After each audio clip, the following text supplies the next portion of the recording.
daripada Allah, dengan izin dia, dengan rahmat dia. Allah bagi peluang lagi kita duduk dalam kuliah-kuliah dia. Hari ini kita cuti panjang, kita sambung balik kitab Bulughul Maram, muka surat 135, hadis 272 kan. Kita berhenti yang last kali di situ. Hadis tu bab berkenaan dengan masajid. Muka surat 135, hadis 272. Bab berkenaan dengan masajid.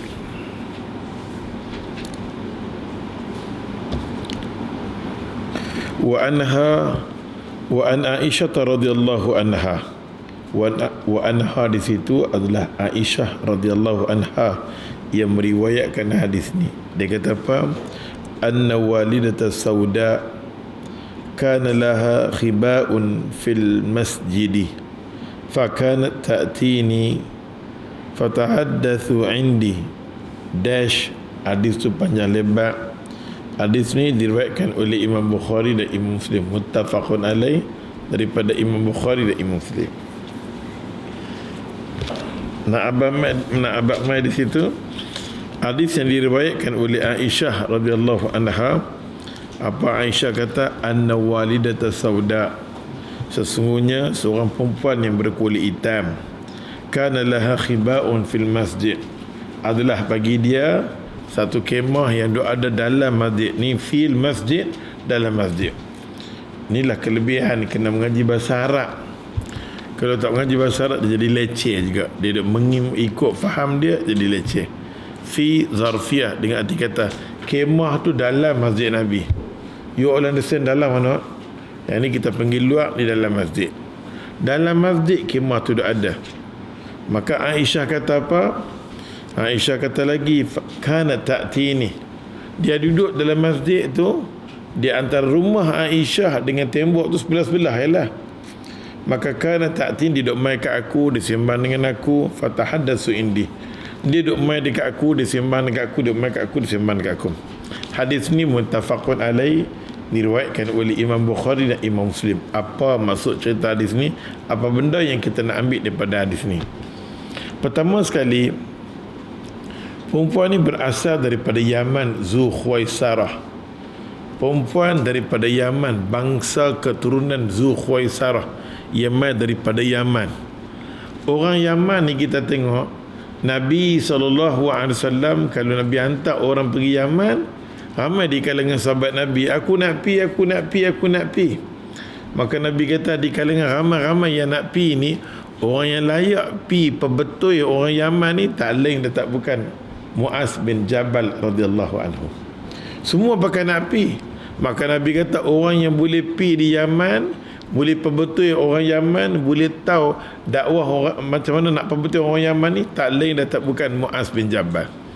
Pasal tu ada orang dakwah ni, ada orang dia boleh dakwah dengan orang tertentu, ada orang tak boleh masuk dengan ni. Tu memang Allah bagi fitrah. Allah bagi fitrah. Nampak tak? Oleh sebab tu di kalangan sahabat Nabi radhiyallahu anhum, semua masalah dakwah ni ramai nak pergi Yaman. Tapi Nabi pilih dalam ramai-ramai Muaz bin Jabal radhiyallahu anhu untuk pergi di Yaman. Maka Nabi tanya dekat wahai Muaz, esok ni kalau han nak hukum apa? Han nak cakap apa esok ni, hukum makam dengan puak-puak sana. Lah ni aku duk ada dekat hang. Apa-apa masalah hang rujuk dengan aku. Pasal Nabi duk ada. Apa masalah, semua sahabat rujuk dengan Nabi. Esok ni hampir di Yaman aku tak ada, dengan siapa hang nak rujuk? Dia kata, ya Rasulullah, aku rujuk dengan Al-Quran. Tak ada Quran kepada sunnah Nabi SAW. Tak ada benda tu, maka aku ijtihad mengikut apa yang aku faham daripada Quran dan hadis. Nabi kata, lah ni nampak tak? Pasal tu Nabi SAW panggil Muaz bin Jabal ni, dipanggil sebagai gelaran Ashabul Halal wal Haram. Ashabul Halal wal Haram, selok-belok tentang halal haram ni, yang paling cerdik nak menentukan hukum pi dekat Muaz bin Jabal. Ada masalah di kalangan sahabat Nabi, dini kata haram, dini kata halal, jangan duk bertengkar, pi kat Muaz bin Jabal, dia selesai. Dulu di kalangan sahabat Nabi, apa-apa jadi kat mereka, ada setiap sahabat Nabi kelebihan mereka nanti pergi rujuk. Lah ni kita tak, lah ni tak ada. Bila tak ada, maka Nabi kita berpeganglah dengan manhaj aku, jalan aku, cara hidup yang aku buat main ni berpandukan kepada Al-Quran dan Sunnah. Al-Quran dan Sunnah. Bila Al-Quran dan Sunnah, maka akhir zaman ini orang-orang yang kadang-kadang faham Sunnah, dia memusnahkan.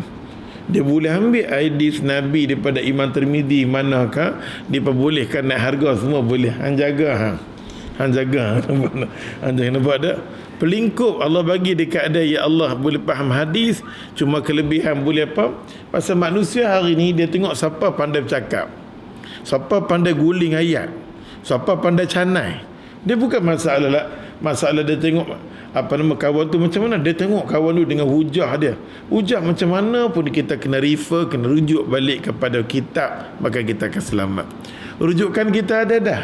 Di situ adanya ulama-ulama Imam Ahmad bin Hanbal, Imam Malik, Bukhari, Muslim. Kita ambil dengan panduan faham kawan tu.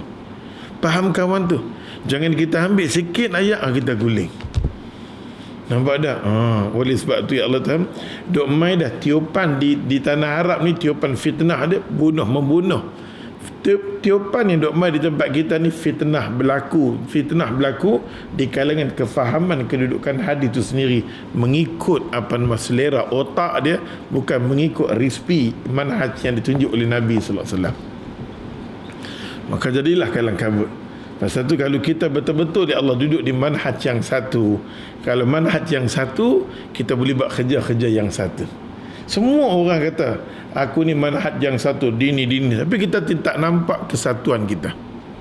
Tak nampak kesatuan kita. Kita berceramuk, kita lafaz yang kita ni buat kerja dini sunnah, kita tak nampak kerja kita tu cantik selari yang kita boleh buat kerja satu, kita satu. Masa Allah SWT ajak nak berdepan dengan musuh, satu soft. Kita kena ada satu barisan soft yang kuat untuk berhadapan dengan musuh. Masing-masing kata kita satu manhaj, apa pun satu, apa pun tak ada. Ya ada faham. Orang lain duk pita mana hala dah. Penyusunan dia buat sudut penyusunan dakwah, ekonominya, tertibnya kita nampak. Maka di situ kita kena tanya kat diri kita, adakah kita pegang manhaj hakiki yang sebenar? Sahabat Nabi radhiyallahu anhum, yang kata sahabat Nabi walaupun mereka selisih faham, dini faham macam ni, dini faham macam, ada selisih faham, tapi di kalangan mereka soft satu, benteng di kalangan sahabat Nabi satu, mereka boleh tempuh musuh-musuh ya Allah Tuhan. Persoalannya kita tanya di sini, adakah kita mengikut manhaj Rasulullah? Bila kita mengikut manhaj Rasulullah sallallahu alaihi wasallam dengan erti kata ya Allah Tuhan, kita tengok sahabat yang ikut Nabi macam mana dia kuat. So pasal apa kita tak kuat? Berarti kita belum lagi memperbetulkan keadaan manhaj kita. Apa betul? Ada faham ke cakap? Tak faham pangguk sudahlah kan. Cukup masa habis. Oleh sebab tu ya Allah ya Tuhan, kita kena mengaji bagi perbetul keadaan kita. Mengaji jangan banyak saja mengaji, dan masa sama kita tak nampak produk yang kita keluar tu baik. Nampak tak? Kita tak ada apa-apa. Mengaji balik, mengaji habis. Kalau macam ni lah aktiviti yang dilakukan oleh sahabat Nabi radhiyallahu anhum. Mereka tak boleh kontrol dunia, mereka tak boleh pegang dunia. Segala-galanya ya Allah ada kehebatan kepada orang yang pegang manhaj Rasulullah sallallahu alaihi wasallam. Oleh sebab tu ya Allah, Muaz bin Jabal Nabi hantar dia pergi mana? Pergi Yaman.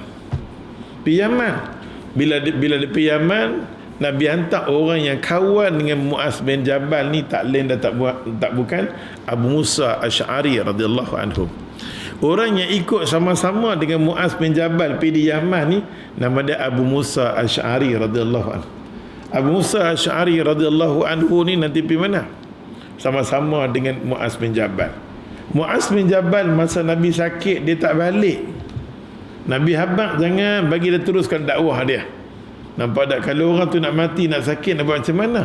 Dakwah tetap kita teruskan.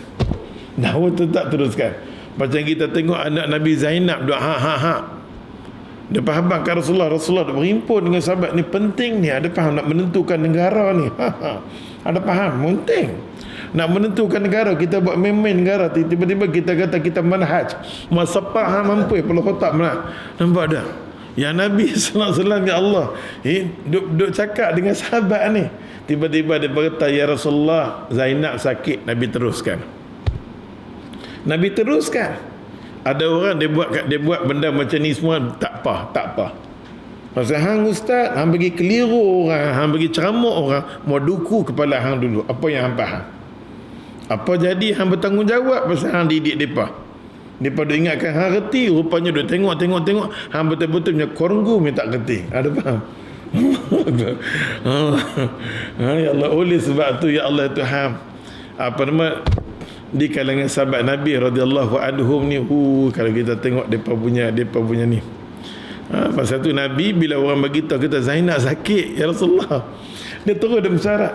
Zainab sakit dia terus lagi. Zainab tenang dah duk no.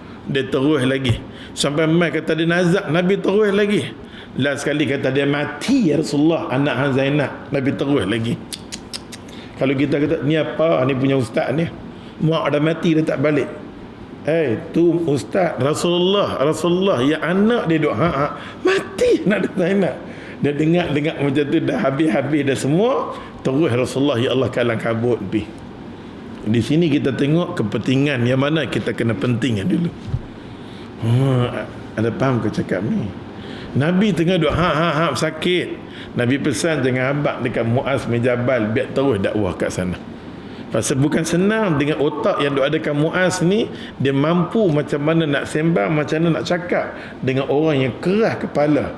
Orang ni boleh pakat otak dia macam mana nak reban Kaabah. Sejahat-jahat orang Quraisy sejahat-jahat gangster kota Mekah, Abu Jahal, apa ni, gangster ni 04, 08 lebih pada bapak tu kan. punya gangster sangat-sangat dia Allah itu kan.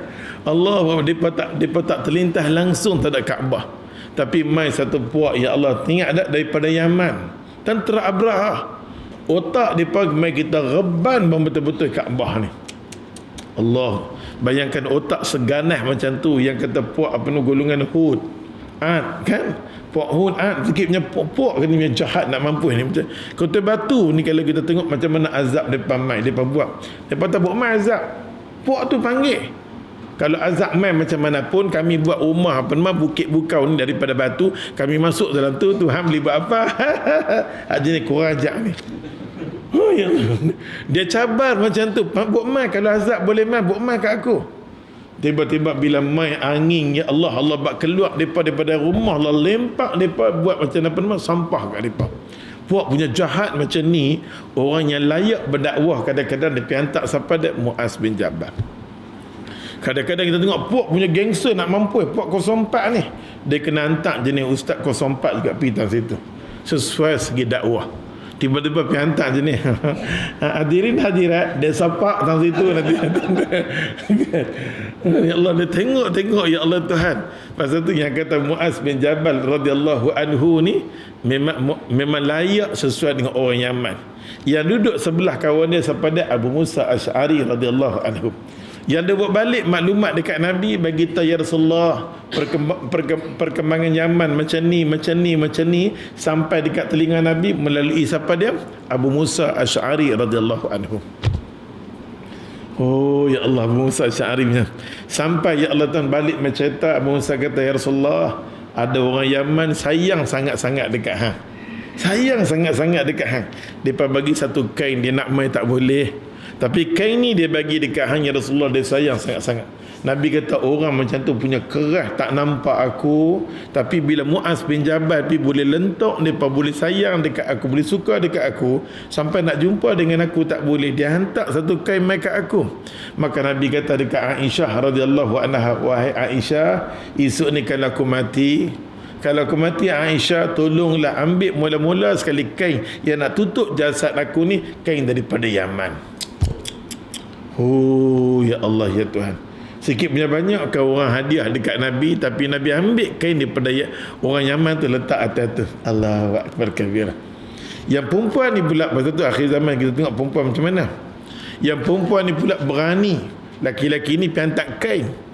Perempuan daripada Yaman, dia kata macam mana pun aku nak masuk tengok siapa dia Muhammad. Yang duk ngaji ni perempuan apa nama? Imra'atus sauda, dia kata anna walidatus sauda, seorang perempuan kulit hitam. Dalam hadis ni banyak duk cerita tentang kelebihan orang hitam ni sampai tak terhingga-hingga.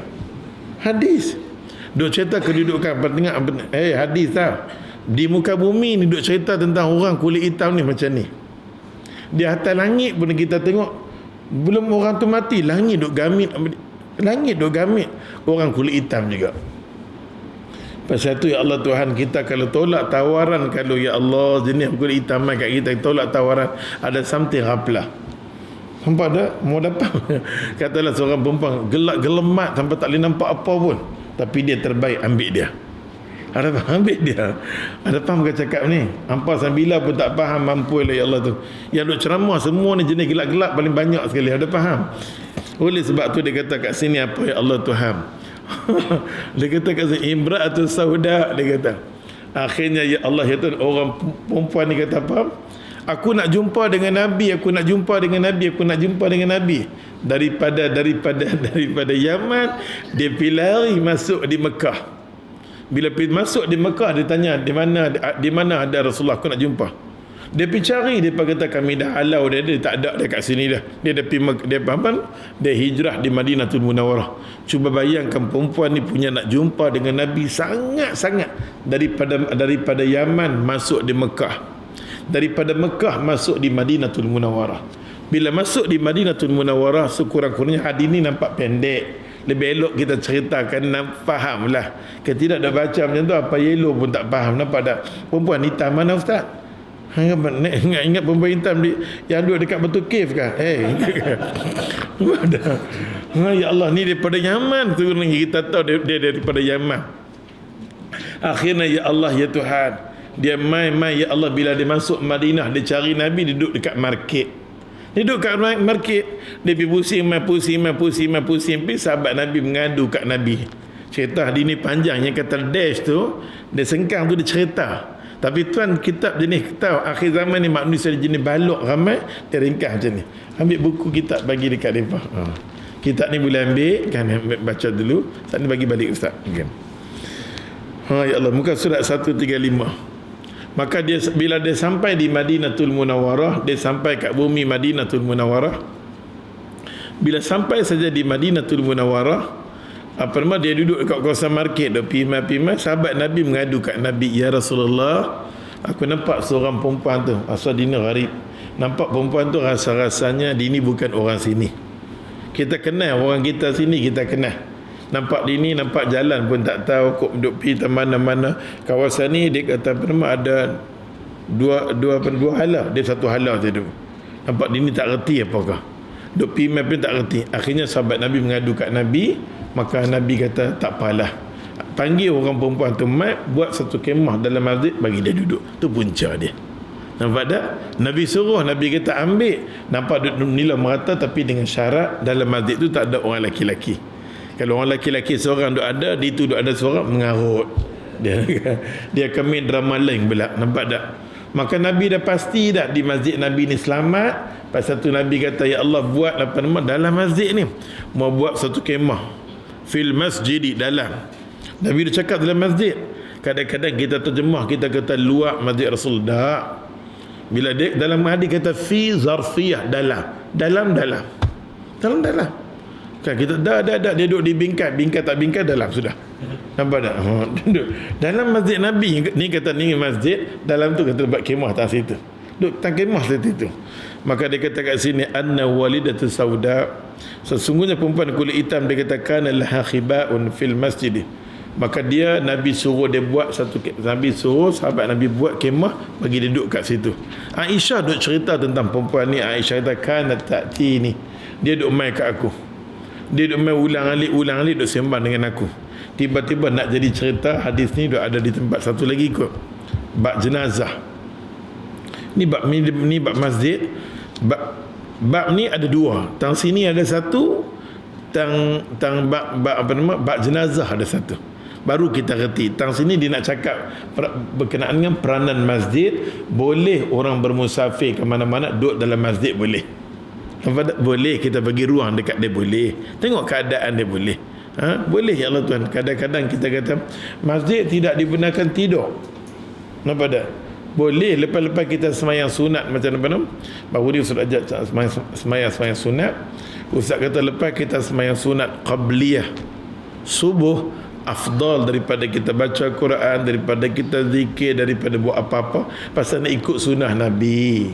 Nak ikut sunnah Nabi. Kalau nak baca Quran lepas tu pun tak apa. Lepas tu Nabi pun dia tidur macam tu. Ustaz tunjuklah tidur dalam tu.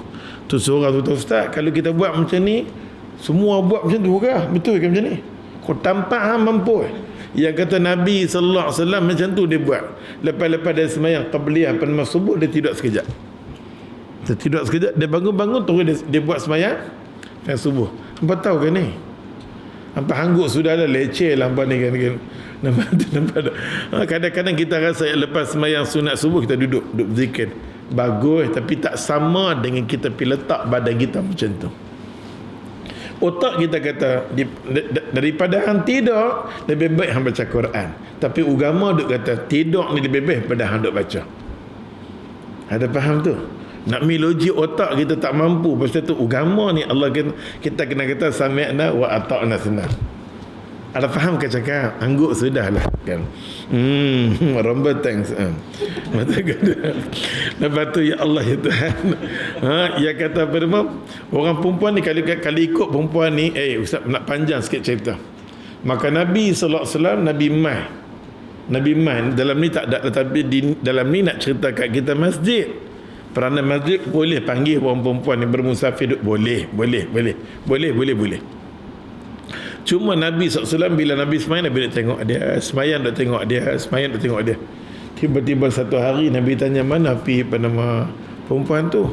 Ya, masa Nabi nak tengok dia cuci masjid, dia jaga masjid, dia sapu. Tiba-tiba Nabi tengok dia tak ada. Maka Nabi tanya kat sahabat kata, ya Rasulullah, matat. Ya Rasulullah, dia dah mati dah.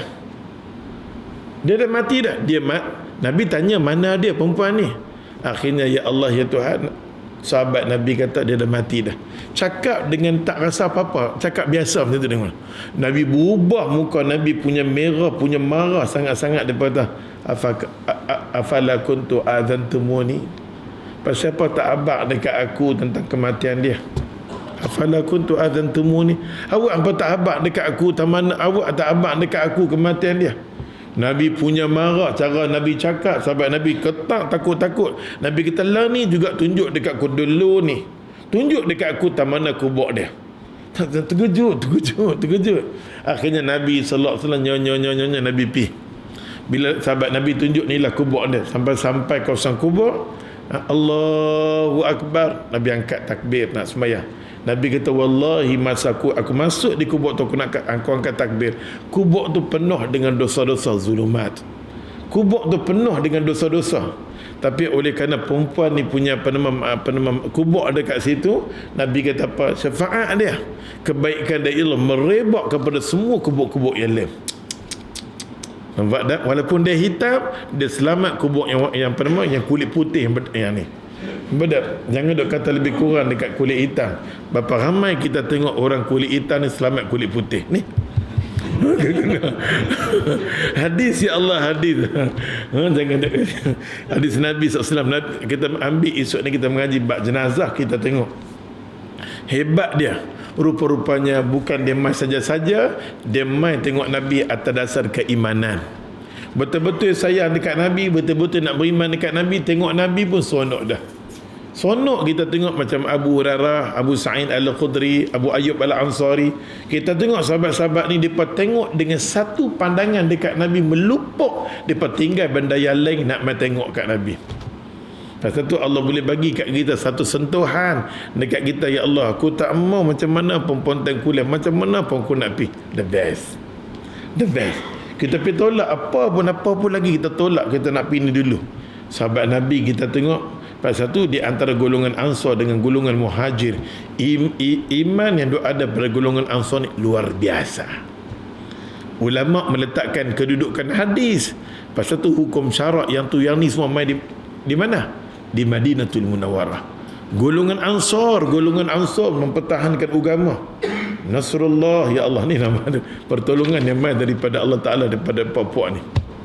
Seronok ya Allah. Pasal tu kita ni Allah duk lanjutkan umur, Allah bagi sikit ada detik keimanan kat diri kita. Alhamdulillah. Yang itulah kita mah. Yang tu namanya kekuatan Allah bagi iman yang ada kat diri kita. Kita ada ketabahan, kesabaran dalam hidup demi nak mencapai sesuatu matlamat dalam hidup dan dunia. Tu je.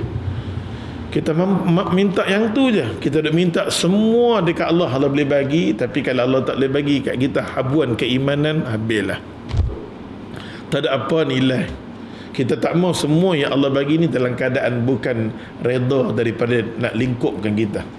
Firaun semua dia dapat, tapi semua yang Allah bagi dalam keadaan nak melingkupkan dia. Nak melingkupkan dia. Pasal tu kita minta apa yang Tuhan bagi kat kita semua ni nak memudahkan kita berdamping dengan Allah, bergerak untuk menuju kepada keredaan Allah Ta'ala. Allah bagi kereta, kita usung kereta mai kuliah. Allah bagi kat kita masa lapang sihat, kita datang sini. Sampai bernama esok ni Allah kata, hang balik kerja, hang lapang masa. Hang balik kerja, hang sihat, tapi hang tak lemai kuliah mamak tu. Hang jaga hang. Aku debuk hang mampu, nampak tak? Apa lagi hang mau, tapi tempat-tempat yang lain function, hang balik-balik. Dan nak pergi tempat ada function apakah, esko apakah. Nampak tergedi-gedi nak pergi balik-balik, ya Allah Tuhan, balik-balik mandi. Baliklah keadaan seronok, pasal nak pergi nak tergedi-gedi tu. Balik naik kereta punya seronok, balik-balik dandan, ya Allah mandi yang tu dan ni semua dengan kesihatan sihat, tapi sayang dia campakkan diri pada tempat yang tak sewajarnya. Pasal tu kita boleh mai datang sini, boleh duduk sampai ke Isya, keluar tu alhamdulillah, hari ni Allah bagi aku hari yang terbaik. Minta keesokan hari pun berterusan macam ni. Mai pula hari surut, minta berterusan, ya Allah Tuhan, hari demi hari ni bagilah aku ada konsisten. Nabi duk kata kat sahabat dia, sahabat Nabi mai, dia minta lah wasiat Nabi kata berma, summa istaqam. Nabi kata istighfar. Terus cucuk Ustaz. Nabi kata apa? Nabi kata kat sahabat ni, hang istighfar banyak-banyak. Dia mai kat Nabi, Nabi kata hang istighfar banyak-banyak, summa istaqam. Orang yang kadang lolak tergedi-gedi satu macam, dia mai kat Nabi. Ya Rasulullah, ada faham? Contoh lah bahasa kita lah, dia mai ayo karapulah. Dia mai kat Nabi sallallahu alaihi wasallam. Dia di kalangan sahabat Nabi mengadu tentang masalahku. Nabi kata lah ni hang istighfar macam Abdullah bin Aufah. Nabi kata ada umur dah lanjut 72 tahun bapak orang pencen lagi. Nampak tak? Nabi kata ada istighfar, lepas istighfar summa istaqamu, daripada hari ni hang istiqamah. Nabi tak pernah kata ada lepas maghrib hang buat maghrib, qadha 2 tahun, lepas isya buat isya. Ada faham? Ada faham ke cakap? Pasal cuti sampai 10 bulan, sampai tanya apa pun tak faham. Mampu ya Allah Tuhan. Allah Akbar. Hadis ini nak cakap dengan kita, ada kata apa kat sini? Diriwayatkan oleh Imam Bukhari dan Imam Muslim, maksudnya perempuan dia kata boleh tinggal di masjid selama tidak menimbulkan fitnah. Dia boleh duduk dalam masjid kalau sekiranya tidak menimbulkan fitnah, dia boleh duduk. Dia seorang, dia hal dia, siapa tak ada. Tapi di situ ada orang lelaki-lelaki semua, jangan. Kita kena pastikan keselamatan bagi pihak perempuan. Dia boleh duduk dalam masjid Allah Tuhan. Ada musafir, dia main jauh, duduk kat situ. Hukumnya kat sini boleh, dia kata mubah harus perempuan tinggal dalam masjid, dibolehkan dalam syarak. Hadis yang kedua, wa an Anas bin Malik radhiyallahu anhu qala Rasulullah sallallahu alaihi wasallam al-busaqu fil masjid khati'atun wa kafaratuha dafnuha. Hadis muttafaqun alaih. Daripada Anas bin Malik radhiyallahu anhu. Anas bin Malik ni salah seorang sahabat Nabi dalam 4 sahabat Nabi.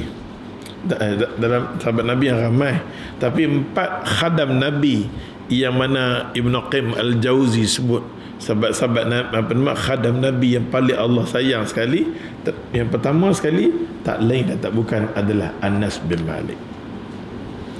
Abu Qatadah minta berdoa, ya Allah, mintalah aku nak jadi khadam Nabi, aku nak buat khidmat dekat Nabi.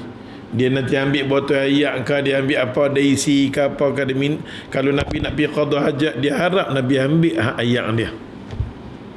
Oh dahsyat ya Allah. Abu Qatadah sampai angkat tangan mengadu, ya Allah, ya Allah, ya Allah, ya Allah. Sebelum aku mati, aku mau buat sesuatu untuk Nabi sallallahu alaihi wasallam. Seronok tahu kalau Allah boleh bagi apa nama rasa keimanan macam ni. Anas bin Malik radhiyallahu anhu, salah seorang sahabat Nabi, bukan kita tak tahu, sampai Abu Bakar masuk, macam saya cerita. Abu Bakar masuk, Abu Bakar kata, Anas, hari ni kalau boleh hang bagi peluang kat aku. Hang bagi peluang kat aku nak buat khidmat dekat Nabi SAW. Bila Nabi duduk saja, hang bagi peluang aku tuang ayat kat Nabi, boleh tak? Hang bagi peluang. Nabi Malik buat dono dia, tak kata apa. Buat dono dia. Akhirnya bila Nabi dah masuk duduk, Abu Bakar radhiyallahu anhu masuk dalam apa nama? Dia masuk dalam bilik ayat, masuk dalam dapur nak pergi cari mangkuk ke apa nak tuang ayat kat Nabi. Ayat bekas ayat tu dah ada dah. Cuma nak cari satu mangkuk nak tuang.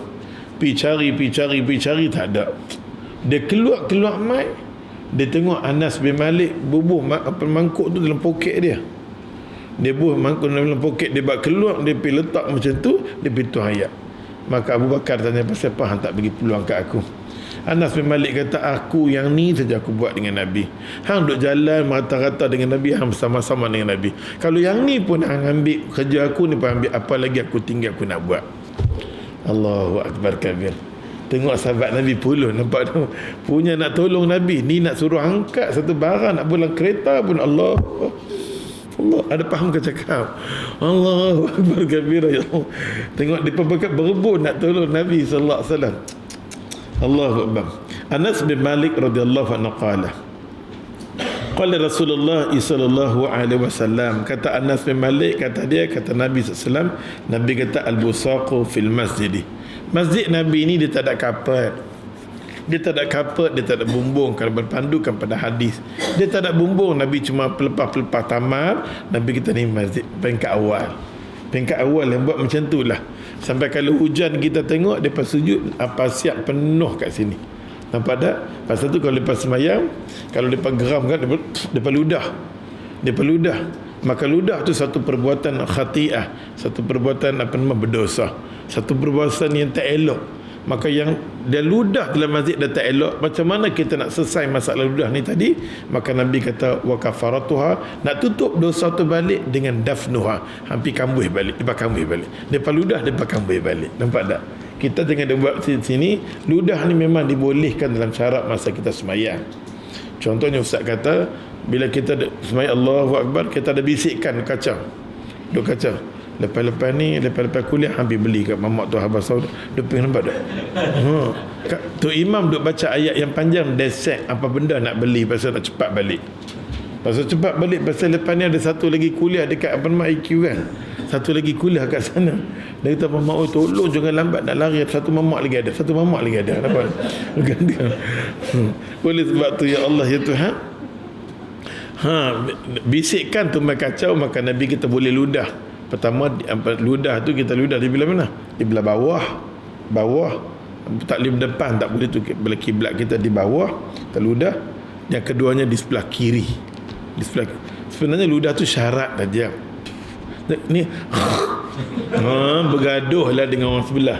Ya Allah, bergaduh. Maka syarat saja. Ataupun kita kata kadzabta, hang tipu. Tak boleh cakap dalam bahasa ni, kita kata dalam bahasa Arab kadzabta fi nafsi, ataupun dia cakap tadi diri dia, ataupun dia sebut boleh. Nampak tak? Maka perbuatan ni dilakukan oleh sahabat Nabi radhiyallahu anhum. Meludah tu kita tengok. Tapi kalau kita sembahyang di padang Arafah, kita sembahyang Muzdalifah, masa tu tak ada kan nak sembahyang atas. Oh, setengah tu Allah dia sembahyang kan. Dia buat tempat sujud je, dia buat satu kain apakah. Yang lain semua dia buka macam tu. Apa ni? Memang macam ni. Tertekan. Kan oleh sebab tu dibenarkan ludah, tapi dia kena kambuh balik. Ada kambuh. Hadis ni muttafaqun alaih. Telah bersabda Rasulullah SAW, dia kata kita ludah di masjid itu ada satu kesalahan, satu dosa. Denda dia kita nak hapuskan dosa kita kambuh balik. Itu dah ajak. Maka di sini hadis ni kalau kita duduk dalam masjid tak ada siapa pun meludah. Meludah kalau nak kambuh macam mana, kapan nak mampu. Nampak tak hadis ni boleh kita ambil, tapi pelaksanaan bukan di sini. Esok ni kalau kita bermusafir, kita semayang ramai-ramai, esok ni main bola, semayang ramai-ramai. Kan? Ada tempat kosong masjid tu, kata dibuat pasir je. Boleh. Kambuh balik. Kan? Nampak tak? Kadang-kadang saja-saja ludah. Pasal apa nak suruh kawan tanya. Yang semayang ludah kepala otak apa? Dia tu bilang, ni lah sunnah bodoh. Nampak? Ya Allah. Sambung hadis dia kata kat sini, meludah dia kata di masjid adalah perbuatan yang tercela, dan dendanya dia kata ialah kita kambuh balik. Hukumnya haram meludah di kawasan masjid. Wa anhu wa an Anas bin Malik radhiyallahu anhu. Anas bin Malik radhiyallahu anhu kata dia, qala Rasulullah sallallahu alaihi wasallam, kata Nabi sallallahu alaihi wasallam, Nabi kata apa? Salah satu tanda kiamat apa dia? Masjid tak ada nilai keberkatan dah. Salah satu nak kata tempat ibadat ni, tempat yang paling baik di atas muka bumi Allah Ta'ala, tak lain dan tak bukan surau masjid. Kita mau dalam sehari kita mau lalu lintas kita di sini, bagus. Mau lalu, aku dapat. Kita mau lalu lintas kita di kawasan ni. Pasal apa? Di sini tempat ni yang kita nak bawa balik hidayah, petunjuk, nak perbetul diri kita. Tempat ni. Kan tempat ni.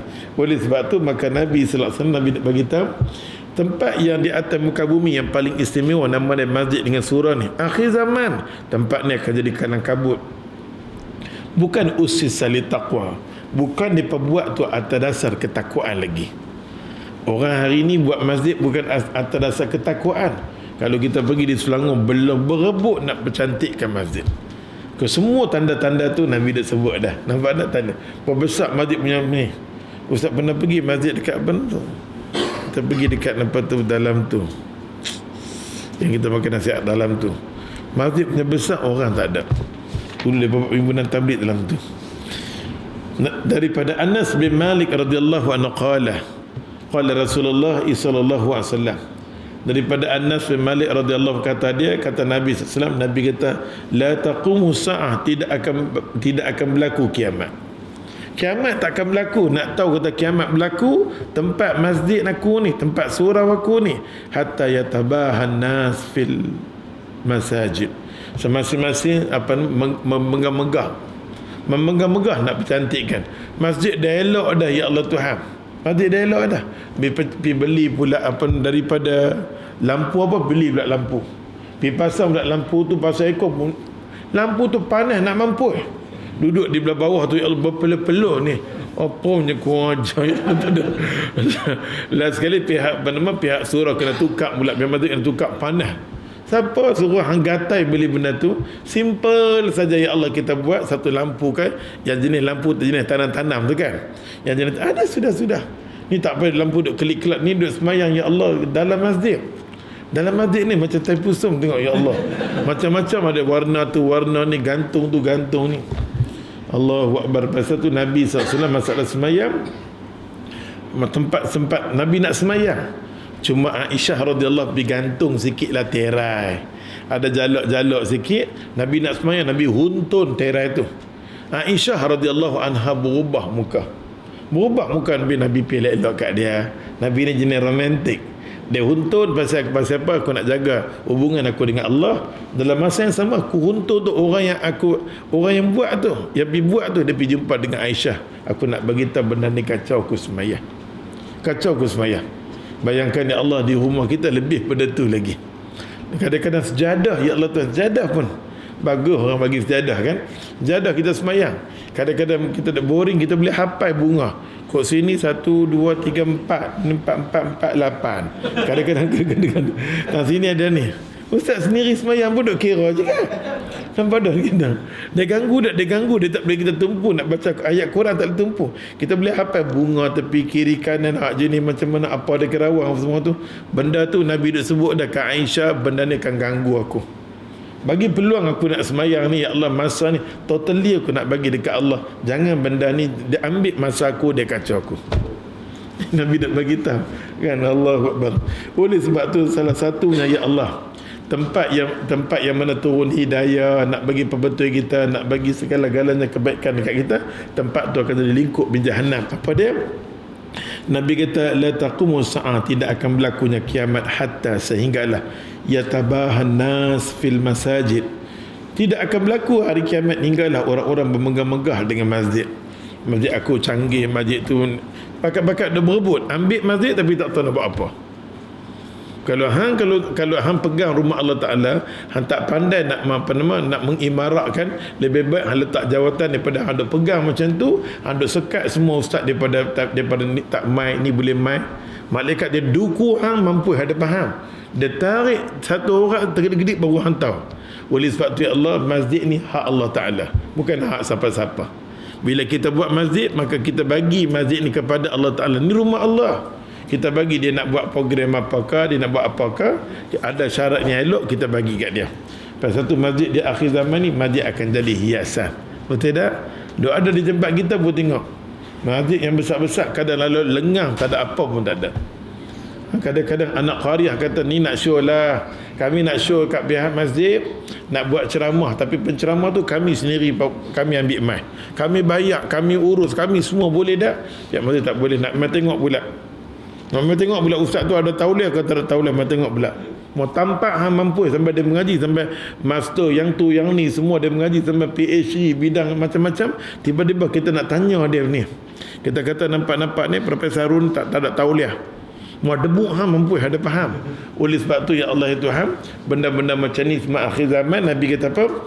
Masjid tak berseri lagi dah. Masing-masing duk percantikkan masjid, duk bagi perelok masjid, tapi nak mengimaratkan masjid, nak bagi hidup masjid, duk fikir macam mana cara nak bagi anak qaryah ni mai, macam mana nak bagi kata apa nama kawasan ni, semua yang duduk di kawasan ni boleh main ni, macam mana cara. Allah, ni tanda-tanda akhir zaman. Mana mereka tak peduli nak buka surau kah, nak tutup surau kah, ambil pilah surau ni ya Allah, bila mana tak ada penghuni dia semayang di dalamnya, maka sekeliling ni berdosa. Sekeliling ni berdosa. Nampak tak? Pasal tu Nabi SAW dengar berita bila mana sahabat Nabi semayang, Nabi kata jom kita ramai-ramai, ni action saja, jom kita ramai-ramai ambil kayu bakar rumah dia. Nak kejut bagi kita bawa, kalau hang buat macam ni lagi, kami kita bakar rumah hang. Baik hang keluar mai hang semayang. Allahu Akbar kabira. Maka maksudnya dia kata kat sini, kiamat akan datang, dia kata, dengan tanda-tanda apa? Tanda masjid yang dimegah-megah akhir zaman. Akhir zaman kita memegah-megah dengan masjid. Masjid aku cantik, masjid aku cantik, tapi apa yellow pun tak ada dalam tu. Hukumnya bermegah-megah dengan bangunan masjid adalah haram. Masjid ni jangan keterlaluan sangat-sangat. Kita buat masjid punya canggih, duit punya habis, keliling anak qaryah ada yang tak makan, ada yang susah. Buat masjid ya Allah, Allah SWT buat masjid ni ada ala kadar, boleh hamai semayang sudah. Tak payah nak buang duit punya banyak sampai keliling anak qaryah ada yang tak makan, ada yang susah membazir. Pasal tu ya Allah, masjid yang terlalu membazir sangat-sangat, tidak ada unsur-unsur di situ, unsur-unsur kebaikan tak ada. Pasal tu kita masuk kadang-kadang masjid macam semak perut, nampak seronok tu saja. Fatamatta'una qalilan, Allah bagi seronok yang sedikit, habis tak ada apa dah. Tapi setengah tempat walaupun ya Allah tak ada apa, masuk tu tak seronok. Masuk tu seronok. Suasana mengaji tu ada, lepas ni mengaji, saat ni mengaji ni, suasana tu ada, dengan wuduk dia, dengan yang tu yang ni, Allah, suasana masjid tu hidup. Ni apa pun tak ada. Lepas saja sembahyang Isyak, tak habis lagi pukul apa nama, sebelum pukul 9 dah masjid tutup dah. Ayo pukul 9 dah tutup dah. Tutup lampu elektrik kalau tak apa. Nampak dah. Allahu Akbar kabira ya Allah. Oleh sebab tu hadis yang satu lagi daripada Abdullah bin Abbas qala. Apa kata Abdullah bin Abbas? Abdullah bin Abbas kata dia, qala Rasulullah sallallahu alaihi wasallam, Abdullah bin Abbas salah seorang sahabat Nabi, dia sepupu Nabi. Nabi doa dekat dia di kalangan sahabat Nabi. Nabi doa Allah mafaqihu fid din wa alimu ta'wil kepada siapa dia? Abdullah bin Abbas. Kelebihan Abdullah bin Abbas ni, kalau dia bercakap agama, kalau dia tegur, semua sahabat Nabi pakai tutup dan dengar daripada fatwa daripada Abdullah bin Abbas. Ini kelebihan yang Allah bagi kepada Abdullah bin Abbas. Kata Nabi SAW, dia pun kata ma umirtu, dia kata bi tashhidil masajid, akhrajahu Imam Abu Dawud wa sahih Ibnu Hibban. Hadis ni kata Nabi sallallahu alaihi wasallam, Nabi kata apa? Aku tidak diperintahkan menghiasi masjid. Ma umirtu, aku tak suruh hampa iyah masjid ni. Aku tak suruh hampa terlalu sangat iyah masjid. Yang ada hari ni pun dah cukup dah. Tak boleh cukup dah bagi nampak orang masuk masjid, tak nampak senang je. Ini semak perut atas warna lain ni, warna lain. Saat ni keliling tu dia buat ayat Quran apa semua, tak payah ambil satu semua tu dah. Kadang-kadang kita gantung ni Allah Tuhan, Allahu Akbar. Ayat Quran ni nak suruh kita baca. Nak suruh kita baca. Pasal tu dia kata kat sini, Nabi SAW tidak suka kita menghiasi masjid. Iyah ni suka. Nampak tak yang maksudnya iyah bagi cantik tak? Cantik sikit sudah. Tak payah sampai tahap pembaziran. Bubuh keliling ni, yang tu bubuh keliling sampai jadi apa nama, masjid tu dah hilang dah. Hilang dia punya apa nama, unsur-unsur kebaikan dia. Maksudnya Nabi SAW tidak suka menghiasi masjid. Hukumnya menghiasi masjid dia kata adalah perkara yang makruh. Terlalu sangat membawa pada benda yang dibenci, benda yang tak disuka oleh agama. Kerana sebab apa? Nak kata haram tak boleh pasal tak ada satu larangan syarat yang tegas yang mengatakan orang nak hias masjid adalah nama haram, tak ada. Tapi dia boleh, ulama membawa kepada tahap makruh. Kita tak boleh kata ni haram, ni tak boleh. Sampai tahap haram tak ada. Ulama kata agak makruh lah. Makruh. Daripada Anas bin Malik radhiyallahu anhu qala, kata dia, qala Rasulullah sallallahu alaihi wasallam, uridat alayya ujurun ummati hatta al-qadatu yukhrijuha ar-rajul min al-masjid. Rawahu al-Imam Abu Dawud wa Tirmizi wastaghrabahu wa sahahu Ibnu Khuzaimah. Tak apa, hadis ni kedudukan macam mana gharib ke apa ke tetap sahih. Yang paling penting daripada Anas bin Malik radhiyallahu anhu. Anas bin Malik radhiyallahu anhu abang mai kat kita daripada Nabi sallallahu alaihi wasallam. Nabi suruh uridat alayya. Nabi kata apa? Aku dibentangkan, uridat alayya, aku dibentangkan oleh Allah Taala. Allah bentangkan kepada semua orang yang mai sembahyang, yang main masjid, yang main surau ni, alang-alang ramai di masjid, terutamanya bab masjid kita. Terutamanya kita main di tempat musalla bab masjid, kita tengok ada benda-benda yang kotor, boleh kita ambil, kita bubuh. Bukan kita sendiri, Allah kita ambil, ya Allah, macam pegang-pegang ustaz satu macam lembek-lembek terhidung apa ni. Tak apa, hang bubuh. Nampak ada macam-macam jumpa. Nampak apa ke kudi apa ke ustaz, nampak tak? Tu suruh tengok, ambil masuk je. Pasal dia kata kat sini Allah uridat alayya. Allah Subhanahu wa taala bagi wahai Muhammad, mana-mana orang masuk masjid aku, mana-mana orang tempat-tempat ibadat aku dia masuk, tiba-tiba ada benda yang kotor, dia kutip, dia bubuh tu. Saat ni dia keluar, dia buang balik benda tu. Wallahi seolah-olah dia mengeluarkan segala kotoran dosa-dosa, dia akan terhapus. Allahu Akbar kabir. Mari baca daripada Anas bin Malik radhiyallahu, ia berkata, telah bersabda Rasulullah sallallahu alaihi wasallam, diperlihatkan kepadaku, maksudnya uridat alayya, Allah tunjuk dekat aku ganjaran-ganjaran untuk umat aku. Wahai Muhammad, umat hang akan dapat pahala.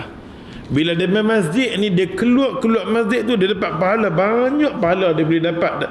Bila dia masuk masjid, dia keluar tu, dia dapat pahala. Usung pahala tu, apa dia? Sekalipun dia kata seorang lelaki, dia kata ujur ummati hatta, maksud hatta qadatun yukhrijuha ar-rajul min al-masajid. Sekalipun seorang laki-laki yang membuang kotoran, maksud dia ambil benda kotor tu, dia bubuh kat sini, dia berkeluar, Allah akan hapuskan segala dosa-dosa dia. Ada macam mana dia bersihkan tempat tu, macam tu lah Allah akan bersihkan dia. Hadis ini maksudnya dia kata kat sini, orang yang membersihkan dan menjaga kebersihan masjid mendapat ganjaran daripada Allah Taala. Allah nak bagi pasal dia uridat alayya ujur ummati. Aku dibentangkan, Nabi kata aku, Allah bentangkan dekat aku nak bagi pahala, nak bagi ganjaran kepada siapa? Kepada orang yang masuk dalam masjid, dia nampak benda tu, dia keluar. Aku nak bagi pahala kat dia. Aku nak bagi pahala dekat dia. Allahu Akbar. Maka dia kata kat sini, membersih dan menjaga kebersihan masjid adalah wajib. Masjid ni kita jagalah. Kita tengok-tengok tak mana-mana ke apa ke, apa yang tak elok kita buat. Hari ni kita buat sikit, kita nampak ni ada sawang-sawang, kita buat. Ni sama-sama kita punya. Nampak tak? Kadang-kadang kita lebih jaga rumah kita daripada jaga masjid. Kadang-kadang kita free, kita cuti, bawa anak-anak kita main keluarga, main hari ni Sabtu, latih anak. Supaya anak kita akan ingat, bapa aku setiap bulan satu masjid dia cari untuk kami ambil vacuum kami sendiri. Bukan pergi masjid, minta pergi masjid, kami nak cuci. Kami nak cuci masjid anak pinak kami je. Minta kepada pihak surau, boleh tak? Anak tu akan cakap, kami setiap bulan dilatih oleh mak bapak kami. Satu amalan yang mana anak duk tengok, esok ni bapak mati, anak buat amalan baik daripada bapak tu. Allahu Akbar. Aku nak ikut. Aku nak ikut macam bila mai bulan puasa, bapa aku nanti ambil buah tamar, dia bagi semua masjid. Dia bagi ke adik-beradik dulu, lepas tu dia bagi semua masjid. Selalu mai bulan puasa aku nak buat. Pasal tu kita, ya Allah, kita ada anak, kita tunjukkan amalan yang baik-baik supaya anak kita boleh turut, boleh ikut macam tu. Ini sepanjang kita hidup dengan dia, dia tak tahu yang mana satu benda baik dia nak ikut. Nampak tak? Kita bawa mai sebab sembahyang duha dulu. Kalau masjid kita buat tahiyatul masjid, sunat tahiyatul masjid sembahyang. Lepas tu pakat-pakat bersih, anak tengok, Allahu Akbar. Nabi kita sikit dah ni belungguk kita nak cuci, apa pahala ganjaran yang Allah bagi kat kita. Kita sendiri rela masuk di rumah Allah, nak bersih rumah Allah. Kita tengok kadang-kadang toilet tempat toilet yang bagi kotak masjid, siapa dia? Tak boleh datang, bukan semua jenis orang sembahyang lah. Hak sembahyang Jumaat, hak sembahyang tarawih, nampak tak? Ramai yang mai, tapi natijah adalah kata, macam mana aku nak tolong hampa? Macam mana aku nak bagi pertolongan dekat umat Islam? Masjid aku macam mana hampa buat? Masjid aku hampa buat lebih kurang. Hampa ada sikap penting diri hampa sendiri. Hampa mai sekadar ibadat macam tu je, tak lepas tangan. Hampa saya wajib lepas tu je. Ramai yang nak pergi di Mekah Tul Mukarramah, pergi tengok di Mekah Tul Mukarramah, pengotok kelas A. Pengotok kelas A, kalau bukan kita cakap benar.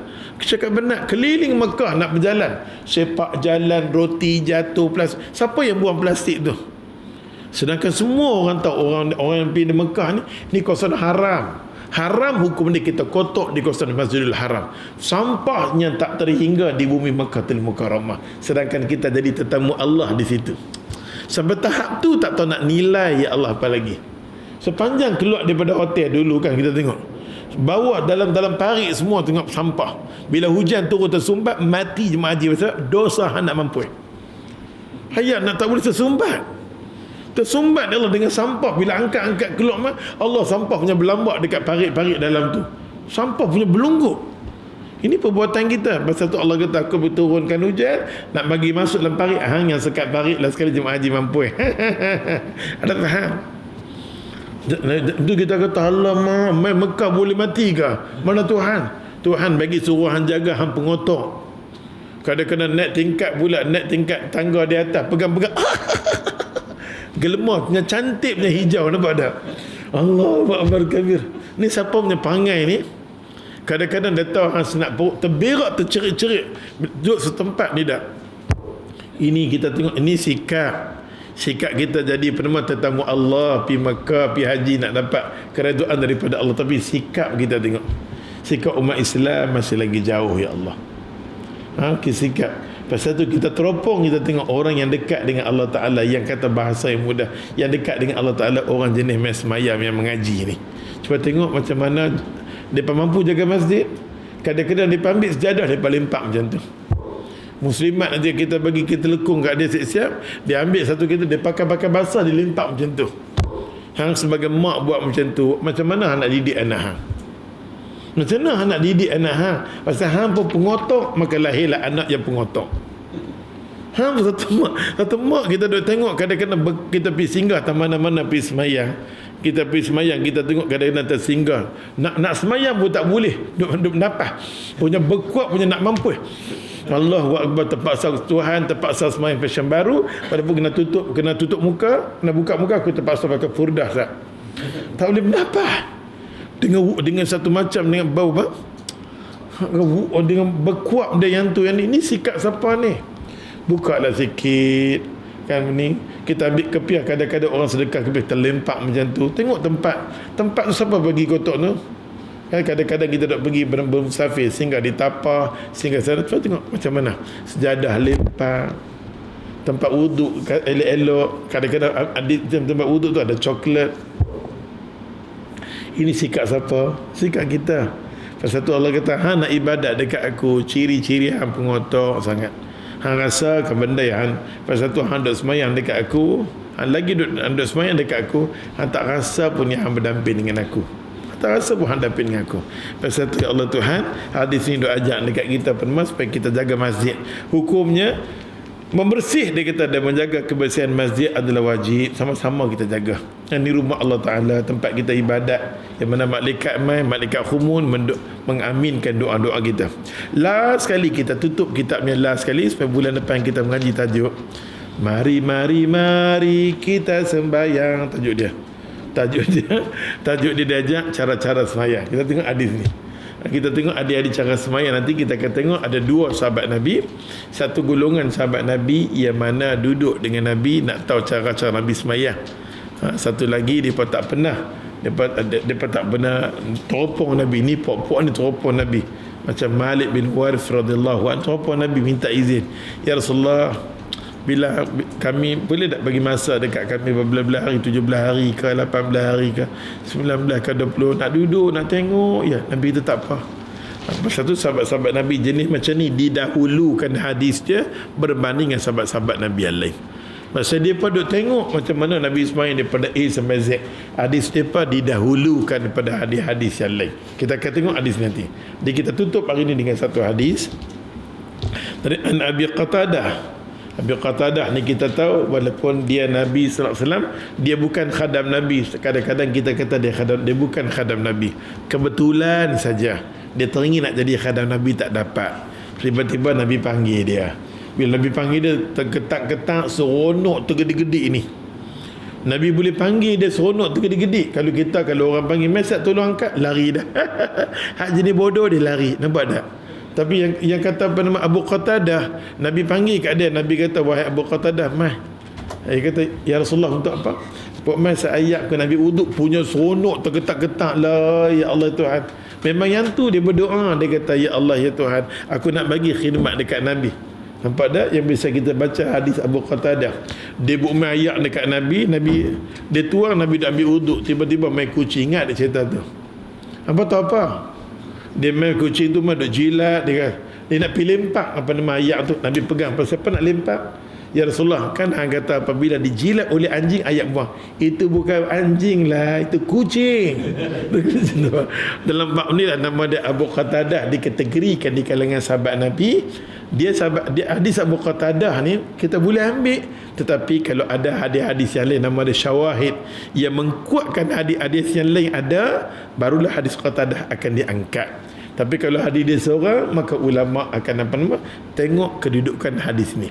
Walaupun hadis ni dikeluarkan oleh Imam Bukhari dan Imam Muslim, ramai di kalangan sahabat Nabi macam Sayyidina Umar sendiri tegas, ketegasan dia, orang yang masuk dalam masjid mesti kena semayang 2 rakaat. Sayyidina Umar, ada mengatakan hadis Rasulullah yang suruh bangun, dan mengatakan Umar, tapi tak apa, jadi kita bertengkar. Walaupun ada hadis Sayyidina Umar sendiri berkhutbah, tiba-tiba orang masuk masjid, dia duduk, bangun, aku kata bangun, dia tak kata macam tu, ada faham?